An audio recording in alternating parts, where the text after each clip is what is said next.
मुंबईतील एका पतसंस्थेचं कर्ज फेडण्यासाठी जामीनदारासह त्याच्या मुलग्याला अपहरण करून त्यांना बेदम मारहाण केल्याचा प्रकार घडलाय.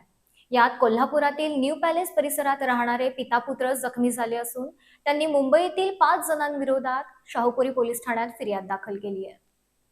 कोल्हापुरातील न्यू पॅलेस परिसरात अनिल मोहले हे त्यांच्या कुटुंबियासह राहतात.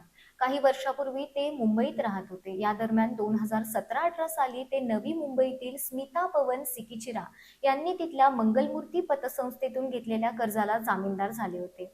मात्र स्मिता सिकिचिरा यांनी घेतलेल्या कर्जाची परतफेड केली नाही. हे कर्ज अनिल मोहिले आणि त्यांचा मुलगा अनिकेत मोहिले या दोघांनी जमा करावं असं म्हणत पवन सिकिचिरा यांच्यासह 5 जण कोल्हापुरात येऊन अनिल मोहिले यांच्या न्यू पॅलेस इथल्या घरात गेले.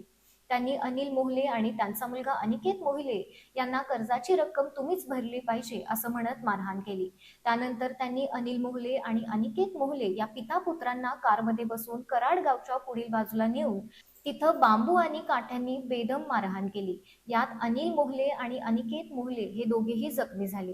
त्यानंतर कोल्हापुरात परत येऊन अनिकेत अनिल मोहिले यांनी शाहूपुरी पोलीस ठाण्यात धाव घेतली. या प्रकरणी त्यांनी पवन सिकिचिरा, तुषार, आदित्य, प्रवीण आणि रजपूत या 5 जणांविरोधात फिर्याद दाखल केली आहे.